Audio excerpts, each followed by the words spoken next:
Echo 7, do you copy? You were supposed to check in 20 minutes ago. Copy that, dispatch. Got caught patching up Private Mally. He thought he'd outrun a fence post. The post won.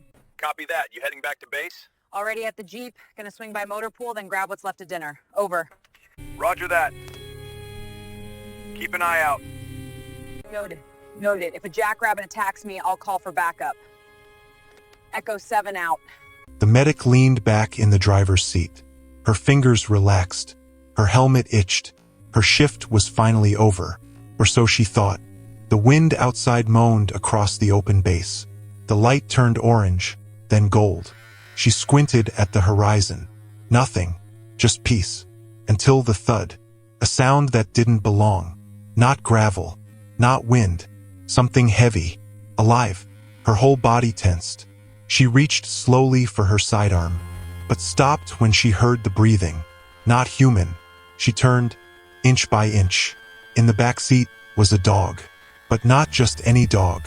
Soaked in mud, shaking from exhaustion, was a service dog, a muscular golden retriever in a shredded tactical harness. His tag glinted in the light. His fur was matted, but his eyes were full of desperation. She didn't move, didn't speak. The dog stared back, panting hard, almost waiting. Then something fell from his collar, a silver object, small. It clinked on the floor and rolled under the seat. She slowly reached down, heart pounding, and picked it up. It was a USB drive, wrapped in black tape, marked with a red X. And at that moment, the dog collapsed. Welcome back, my beautiful family and friends. If you're hooked in and you're ready to enjoy this story, click subscribe and let me know in the comments where you're watching from. I've got something waiting for you tomorrow that'll hit just as hard as what we're about to crush today. And you don't want to miss it. Now let us begin. The silver USB drive hit the floor of the Jeep with a sharp click. It rolled once, stopped near her boot. A red X was drawn over its edge in shaky permanent marker. Her hand hovered above it, fingers trembling. The dog, muddy, panting, exhausted, watched her from the back seat. His harness was ripped, one eye half closed, but still somehow aware. She stared at the drive. It didn't belong here, not like this, not dropped from a collar meant for GPS, not in a place where nothing went wrong. Except now, something had. Her name was Sergeant Avery Fields, Army combat medic, stationed in the outer quadrant of Base Sierra Echo 9, known for steady hands, sharp eyes, and never flinching under fire. But right now she couldn't move. The wind outside picked up again, brushing dust against the windshield. The base stretched silent beyond the gates, bathed in melting gold from the dying sun. Inside the Jeep, everything had changed. She finally picked it up. The USB was warm, too warm, like it had been pressed against flesh, hidden under something that breathed. The red X stared back at her like a warning. "Where did you come from, boy?" she whispered, eyes flicking to the dog. He didn't answer. Of course not. But he didn't look away either. His fur was matted, wet, tangled in weeds and dried blood. One of his hind legs was shaking, and he wasn't wearing any tags, just that shredded harness, and whatever secrets came with it. Avery exhaled and pushed the drive into her side pouch. She checked the Jeep mirror. Coast clear. Then, without thinking twice, she slid into gear and made for the back lot. The medic bay was empty. Night shift wouldn't roll in for another hour. She parked behind the supply shed, far from cameras. Her boots hit gravel, fast and quiet. She opened the back door. The dog didn't move. He just looked at her. Those eyes no longer wild, just tired, as if asking permission to stop running. "Come on," she said softly, patting her leg. "Let's go before someone sees you." He stood, limping, and jumped out. Not a sound, not a growl, just trust. She led him through the side entrance. Lights low, one camera above her line of sight. She knew where the blind spots were. Inside, the metal scent of alcohol and bleach clung to every surface. She flicked one light on, the one over her private station. Clean cot, empty table, a tray of tools. She looked down at the dog.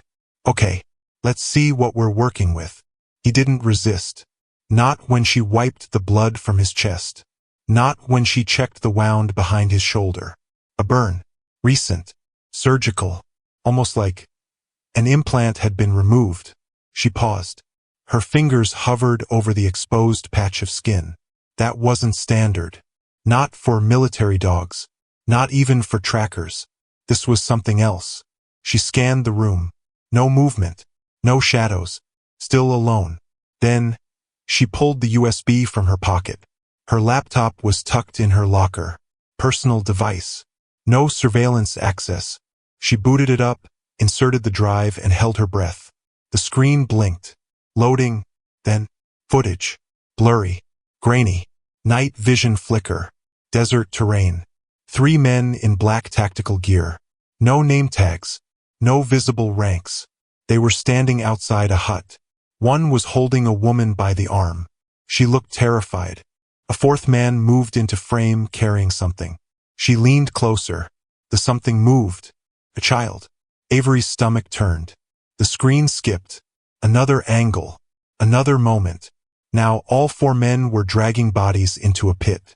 No sound. Just footage. Like a ghost had been watching from a wall. Another flicker. 1 frame. Then, the dog. Same harness. Same face. He was in the video. Standing beside the pit. Unmoving.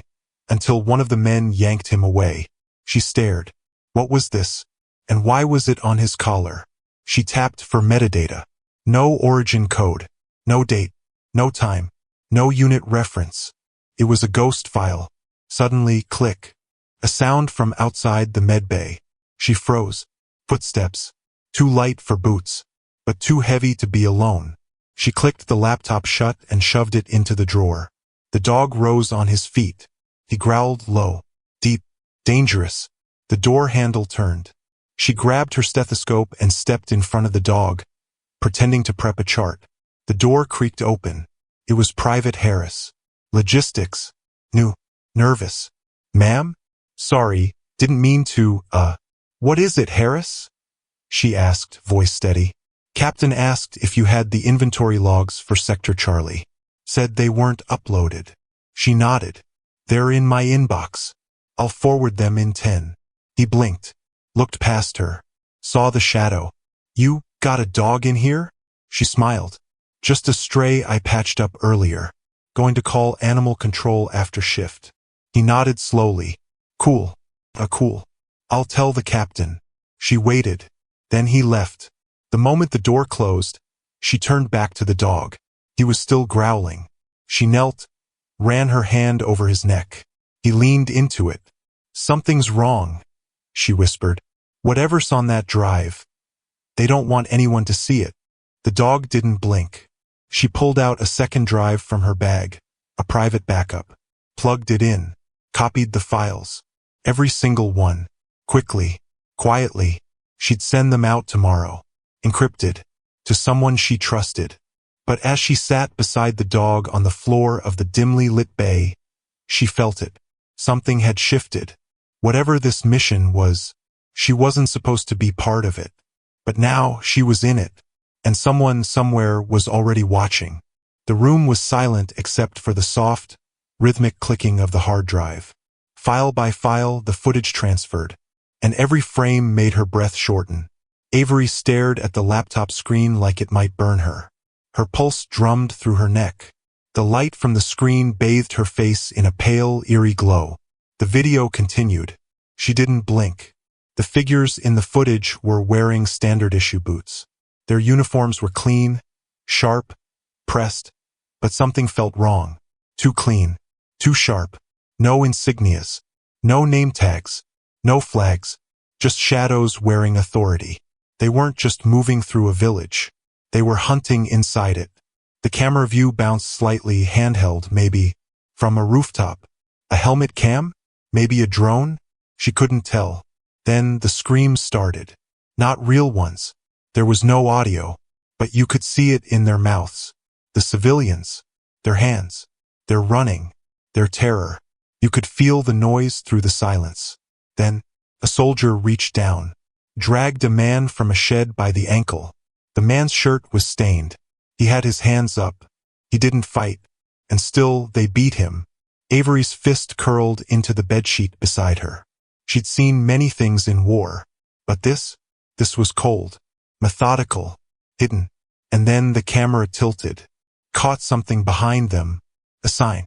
A wooden archway above a metal gate. Rusted, bent. It had a symbol etched into it. A sun wrapped in thorns. Avery sat up straight. Her mind raced. That place. She knew it. Northern border zone. Winter deployment. Years ago, she treated a pregnant woman near that gate. The woman had given her a necklace to say thank you. That gate wasn't just some village entrance. It was a checkpoint. One they were supposed to protect. Her fingers trembled as she tapped the laptop. Paused the frame. Zoomed in. It was real. This footage. It wasn't from another country. Not some far-off nightmare. This was her mission. Her unit. Her region. Only these soldiers weren't part of anything she'd ever been briefed on. She checked the metadata again. Nothing. She checked the timestamp. Empty. Every file had been wiped of origin markers. She reached for her satellite line. Her hand hovered. Then she opened her secure comms panel. Typed a short message. Footage. Classified. Need eyes. Urgent. She hit send. Spinning circle. Uploading. Still spinning. Then error. Transmission failed. She frowned. Tried again. Different contact. Her old tech chief. Secure relay refused. Third try bounced. The fourth time, nothing at all. She stared at the blank screen. Then the lights flickered. Just once. Then again. The room dimmed. Returned. Dimmed again. Outside the window, something shifted in the shadows. She turned slowly and saw the dog. He was standing now, to full height, ears up, eyes glowing faintly in the low light, staring at the door. He let out a low growl. She rose. "What is it?" she whispered. The dog didn't look away. He padded forward, step by slow step, then sat, facing the door, not blinking. Avery's heart began to pound. She reached for her side drawer, pulled out her old combat knife. Not regulation, not standard, just hers. She moved to the laptop, pulled the USB, slid it into the lining of her boot. Every instinct inside her whispered the same thing. Someone already knows. The dog ate slowly that night. She wrapped his leg, cleaned his fur, checked his eyes. No microchip, no brand, no name, but his body told stories. 2 healed bullet wounds, 1 burn near the ribcage, and a line of fresh stitches behind his left shoulder blade. Thin, precise, medical. She leaned in closer.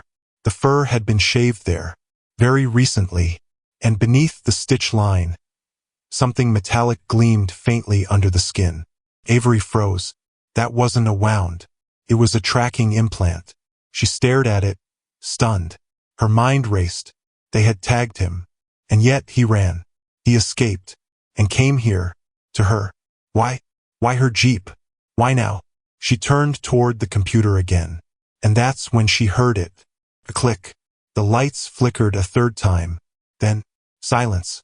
The room was dead. No power. No humming. No hum of the fridge. No whir of the laptop fan. Not even wind outside. She reached for her flashlight. Before she could turn it on. Knock. One single knock. Firm. Solid. Right on her door. The dog barked sharply, not out of fear. Out of warning. Avery's heart kicked into her throat. She moved toward the door, one hand tight around the knife handle. The knock came again. Slower. Heavier. She looked through the peephole. Saw a silhouette. Male. Wearing a base uniform. But the name patch was blank. And the moment she looked, he looked right at her. As if he knew she was watching. She didn't open the door. But the dog pressed his head into her thigh. Protective. Ready. And then, the man leaned in toward the door. And whispered something. So soft she couldn't hear. But the dog growled so loud she felt it in her bones. When she blinked, the man was gone. Just disappeared into the hallway. Avery stood frozen. Then turned slowly back to the table. The laptop was still dead, but the backup battery had just flickered on. And on the screen was one image, frozen, from the USB. A woman, bound, mouth taped, staring straight into the camera. And behind her, a soldier's face half in shadow, but visible. And Avery gasped when she saw it, because it was a face she'd seen before. Not in the field, not on a mission, but yesterday, at the mess hall, sitting 2 tables away, smiling, wearing a sergeant's badge. The medic backed away from the screen, and the dog growled again, because now, the war wasn't on the outside anymore. It had followed her home. The sun rose without warmth. Desert mornings were like that, bright but bitter. Avery stepped carefully through the medic bay's side hall, a fresh wrap around her wrist. The ache in her gut hadn't left since last night. Neither had the face at her door. The man with no name tag. The one who whispered through the wood like he already knew what she'd seen. The one the dog didn't trust. She hadn't slept. The footage haunted her. The woman's face, the soldier's shadow behind her, the burning silence from the USB drive. It echoed in her skull like a slow war drum. And now someone had knocked, but they hadn't taken her in. Not yet. The knock came again. This time it was at 0900. Formal. Predictable. Daylight made monsters seem less real. She opened the door slowly. The same man stood there. Now in full daylight, his face looked even more plastic. Skin too smooth, uniform too clean. Avery stood in the doorway, arms crossed. He smiled thinly. "Sergeant Avery Quinn?" he said, voice pleasant, distant. "Depends who's asking," she replied. He lifted a badge. Not military. Not police. Something in between. Civilian looking, but with too many acronyms. Base Intelligence Division. Just a few routine questions. We're canvassing all active medics. You're not in trouble. Of course not. That's what they always said before it began. Go on, she said. He tilted his head. We've had some interference. Someone's been tampering with network lines, secure transmissions. Strange activity. You haven't seen anything unusual, have you? The question hovered. She smiled. Just the usual. Coughs. Sprains. Army life. He nodded once, eyes never leaving hers. And the dog. Her heart skipped. What dog? She asked, voice steady. He paused, then smiled again. Right. Must have been a rumor. Thank you for your time. He turned, walked away. Not another word. Not even a glance back. But the second the door closed, she dropped to her knees and whispered, "We need to move." The dog was already standing by her desk, waiting. That night, Avery changed everything.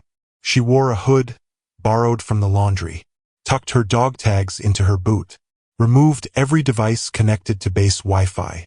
Then, when the moon rose, she slipped into the hallway and walked like she belonged. Every soldier learns how to move without drawing eyes. But tonight, she wasn't just moving. She was hiding in plain sight. The comm center was buried beneath the western wing. Dim red lights flickered along the walls, and surveillance cameras blinked like tired gods. She used a stolen keycard from an old mission bag. One beep. The door opened. Inside, rows of terminals glowed blue. She moved quickly, pulled the USB from her boot, plugged it in. No names, no labels, just raw data. She didn't send it to a news outlet, not to a base superior. She sent it to only one person, Captain Elias Monroe, retired, respected, once her field commander. The only man who ever told her to trust her gut when her orders didn't feel right. She encrypted the message with an old field code. Need eyes. Civilian deaths. No IDs on uniforms. Help. Then she hit send. She sat there, breath shallow, waiting for the green tick. The moment it flashed, she pulled the drive and left. Not 10 seconds later, one of the screens turned black. Then blinked red. Access logged. Connection traced. She ran. Back in her quarters, she dropped to her knees beside the dog. He was awake, watching her. He hadn't moved from the door. Good boy, she whispered, patting his side. Just one more night. Okay? He nuzzled her palm, then froze. His ears pricked up. She followed his eyes. Out the window, he stood, then growled, low and sharp. Without thinking, she grabbed her boots and followed him as he pressed his nose to the door. They moved through the night like smoke. No one stopped them. No one saw. The base fence was a mile out, past the sleeping tanks, past the abandoned training yard. The dog ran ahead, pausing only to wait for her. He was tracking something. The moon cast long shadows. Then, just before the outer sandbank, he stopped, nose to the ground, paw digging. She dropped beside him, heart pounding. What is it? He stepped back, and there it was, a glint of metal, small, round, blinking. She picked it up with a cloth. A tracker, military grade, meant for vehicles, or people. She didn't speak. She didn't move. She just stared at it, until her pocket buzzed. Her burner phone. One message. From Monroe. Just one line. They're killing witnesses. Avery turned slowly, holding the tracker in one hand, the phone in the other. The dog sat beside her in the sand, eyes glowing in the moonlight.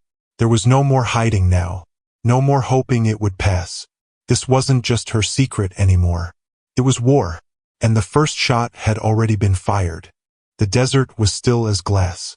But Avery's hands shook, not from fear, from clarity. She sat cross-legged on her cot, the tracker blinking quietly beside her like a cursed heartbeat. Her burner phone lay open. Monroe's message still burned into the screen. They're killing witnesses. Her breath came slower now, her pulse steady. There was no doubt anymore. The dog hadn't stumbled into her jeep by chance. He'd escaped something he was never meant to leave.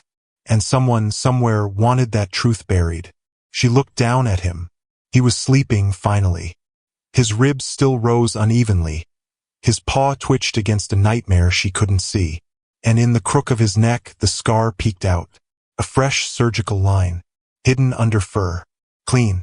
Too precise. This wasn't just a tracker they planted. They had wired him, watched him, used him.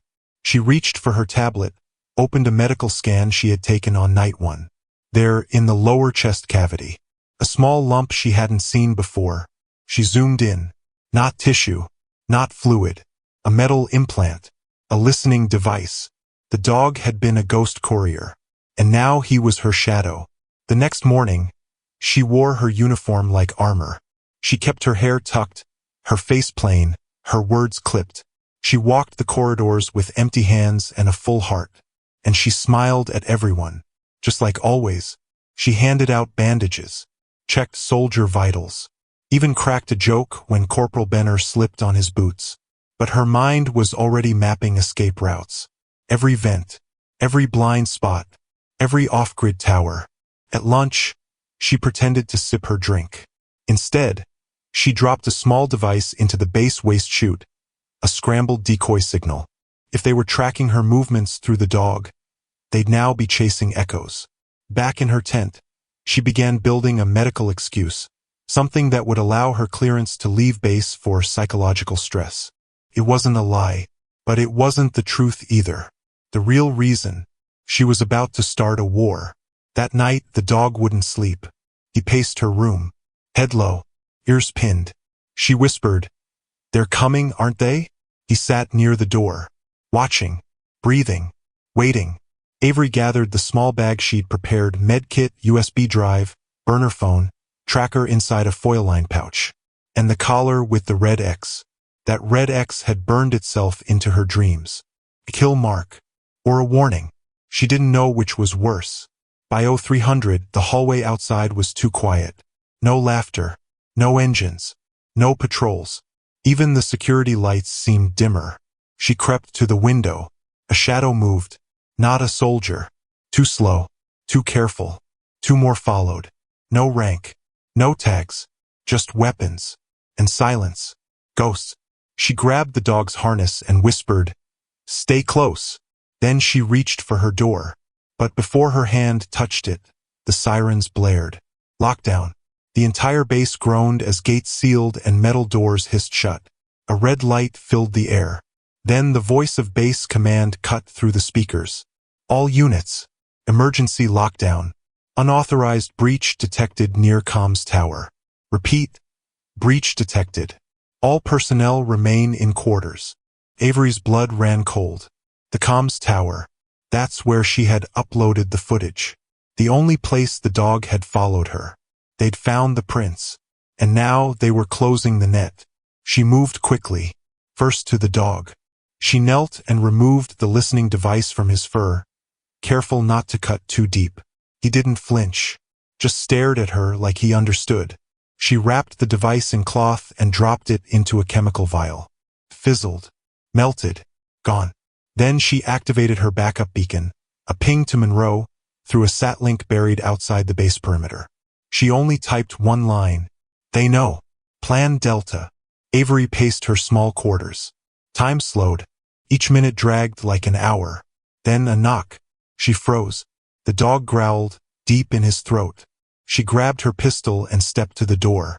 Another knock. Louder. She yanked the door open. No one was there. Just a single boot print in the dust. Too big for her. Too fresh. She backed inside. Locked it. Whispered. We have to go. Now. But the dog didn't move. He turned his head and stared at the floor vent. She knelt beside him, lifted the metal cover, and there, just beneath the grid, a wire, still warm, still live. They were already inside. Avery pulled on her pack and clipped a custom-made emergency badge to her belt, one that granted her access to the old mess hall. It had a tunnel, an old one, no longer listed on base maps. Monroe had shown it to her once long ago, just in case. Move, she whispered. The dog ran ahead. The halls were red with alarm, but the mess hall was dark, abandoned. Echoes followed their footsteps. She reached the back, used her knife to pry the panel open. Dust spilled out. So did the cold. The tunnel opened before her like a mouth. She didn't look back. They climbed in. Inside the tunnel, the dog led. His ears guided them, his body silent, each step further from the base, closer to freedom. And as they walked, she finally said the words she'd been holding in her chest. I know what you were, boy. The dog looked back. You weren't just trained to fight. You were trained to carry secrets, to see the dark. She paused. And they tried to erase you. The dog pressed his head to her leg. Then they kept walking. When they reached the end of the tunnel, Avery pushed the grate aside. Outside, the desert wind howled like a scream, but the stars were free. She stepped out into the cold, her boots hitting solid rock. And she wasn't alone. A jeep waited at the edge of the cliffs. Engine off. No lights. But inside, Monroe sat. Gray hair, same calm eyes. He opened the door. You weren't supposed to contact me, he said. They found the tower, she replied. He looked at the dog and nodded once. Then we start the drop tonight. Avery climbed in, her fingers still stained with dust. The dog leapt into the back seat. No hesitation, no fear, just mission. Together. Back at the base, a man in a gray coat stared at a monitor. He watched the vent footage. He zoomed in on the boot prints near the tower, then whispered, Lock the skies. I want her grounded. Dawn came slowly, not with color, not with warmth, came with pressure, the kind that pressed against the chest and made breathing feel louder than it should. Avery sat inside the Jeep with both hands locked around the steering wheel. Her knuckles were pale. The engine was off. She did not dare turn it on. Sound traveled too far in the open desert. Sound meant attention. Beside her, the dog lay still. Too still. His eyes were open. Watching, listening, reading the wind in a way no human ever could. The last backup drive was secured inside his collar now. Wrapped tight, hidden deep, the final proof of everything that had been erased. Every scream without sound. Every uniform without a name. Everything they thought was buried. Avery swallowed. She could feel them before she saw them. The ground vibrated faintly. Boots. Vehicles. Wait. She checked the mirror. One truck. Then another. Then black shapes fanning out on foot. They moved in clean lines. No shouting. No chaos. Professionals. She exhaled slowly and rested her forehead against the wheel for just 1 second. "This is it," she whispered. The dog shifted. His body tensed. His ears pinned back. Not fear. Focus. She reached out and rested her palm on his shoulder. "No," she said quietly. "Stay with me." But he did not. He rose. And before she could finish the sentence, he turned and leapt from the jeep. Time fractured. "Wait!" she shouted. Too late. He hit the ground running. Fast. Low. Silent. The first shot cracked through the air and struck the sand behind him.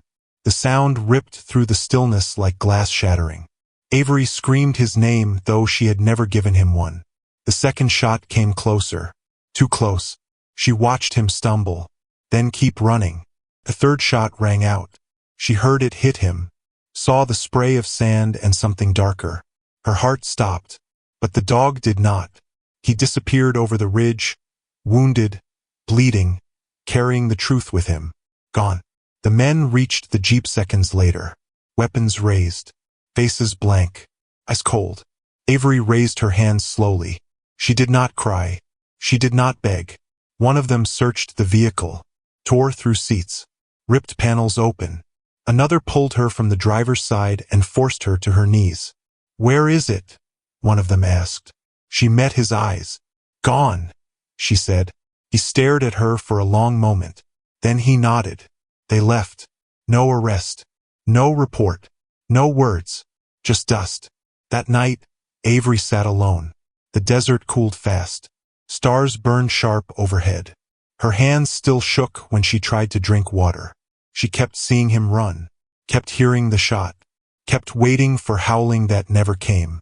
She slept on the ground beside the empty jeep, wrapped in her jacket, staring at the sky, and she whispered one thing over and over. "Please." 3 days passed. No contact, no word, no sign. Then, on the fourth morning, the world changed. The footage appeared everywhere, first on a foreign news site, then shared across networks, then replayed by channels that never questioned the military before. Blurry clips, silent screams, civilians dragged from homes, uniforms without names. And in one frame, just one, a wounded service dog dragging himself across the sand with something flashing red at his neck. The truth spread like fire. Governments denied. Officials vanished. Units were disbanded overnight. And one phrase echoed through every report. Unknown whistleblower. Avery watched it all from a quiet roadside cafe miles from the base. Her name was never mentioned. She made sure of that. Weeks later, she returned. Not in uniform, not on duty, just a woman walking slowly toward the memorial wall at Base Sierra Echo 9. There was something new there. A bronze statue. A dog. Sitting tall. Alert. Eyes lifted. No plaque. No explanation. Just silence. She stood before it for a long time. Then she reached into her bag and placed something at its base. Collar. Worn. Stained. Empty. She touched the bronze paw with 2 fingers. "Good job," she whispered. The wind moved softly across the base. And for just a moment, she thought she heard footsteps behind her. Light ones. Familiar ones. She did not turn around. Some heroes do not need to be seen again. He didn't wear a uniform, but that day, he carried the mission farther than any of us ever could. Thank you so much for staying with me until the very end of this story. If you enjoyed this story, I promise you will surely love the next one. This is crazier and more thrilling as you can ever imagine. So do check it out. Click on the image showing on your screen right now to watch the next one.